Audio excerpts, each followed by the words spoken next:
In today's Dr. C's Tips video, we're talking all about how to survive the holidays with your crazy family. Okay, let's talk about that. No, your family is not crazy. I know you may be thinking, Christy, yes, my family is legit crazy. You don't know about my cousin Stacy. You don't know about my brother. You don't know about my sister-in-law. But guess what? Everyone's family has someone in their family that likes to stir the pot and the drama. Someone's always late. Someone likes to pick on someone. Guess what? Every family is like that. So no, your family's not the exception. Every family goes through something. I'm telling you the truth. You just may only think that it's your family. So we're going to now talk about some tips that can help you avoid family drama and for you to keep your sanity this holiday season. So tip number 1 is for you to remember that you are in charge of your own happiness. You control your happiness. Say it with me. You are in control of your own happiness. Okay? So always remember that no matter what happens this holiday season, you have the ability to change your mood, change your thoughts about whatever situation is going on.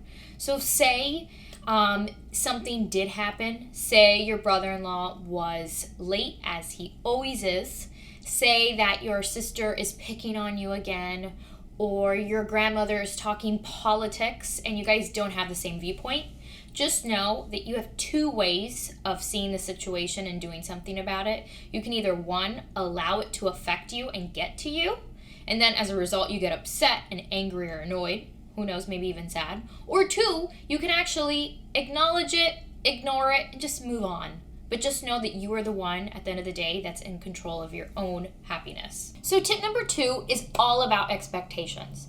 It is better for you to be surprised by something you didn't expect at your next family dinner or gathering than for you to be disappointed by something that you're hoping for. People just don't change overnight. So it's better for you to prepare for someone's behavior using kind of their past behavior as, reference. And then to come up with a plan for it. So what's tip number 3? Well, I bet you probably already guessed it, and that is to come up with a plan. So I'm going to give you a few examples of what you can add to your specific plan. Some you're going to like, and hey, maybe some are not perfect for you, but let's dive into the first one. So one of the first things that you can add to your plan is to come up with a coping statement, and that is something that is a sentence that helps you build or have courage to deal with a difficult situation or a difficult person. So say this upcoming Thanksgiving or holiday season, you have to spend a lot of time with your sister-in-law and you guys don't get along. So something that you can tell yourself to help your behavior and mood be in check is when you're about to see her or interact with her, just tell yourself, I'm going to be cordial. We don't have to be best friends. Just keep the peace with the family. So the next one is making sure that you're being present when you're hanging around with your family, and make sure to be catching any unhelpful thoughts, because if you do catch something that's not helping you out, make sure to remember that you're the one that's in control of your happiness and your thoughts and how you can respond to something. But let's say that you do catch yourself getting upset or irritated, annoyed.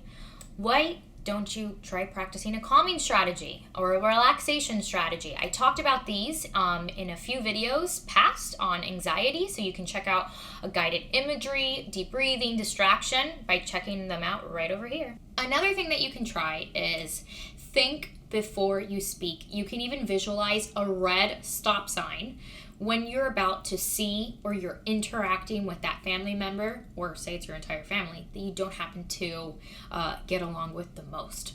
Practice this so that you don't actually say something that just made the situation a whole lot worse. So the next one is to know your exit plan, okay? So when you're about to walk into your family's house, have an idea of what your boundaries are so that if a line does get crossed, you know when you have to implement or use your exit plan.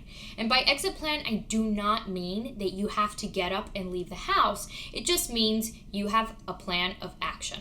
So instead, you want to end the conversation. All you have to do is 1, honestly treat this person like a child and redirect the conversation. So if they're going somewhere where you don't want to talk about, just say, oh, by the way, didn't you just get a new car? That's 1. Completely changing the conversation and changing it.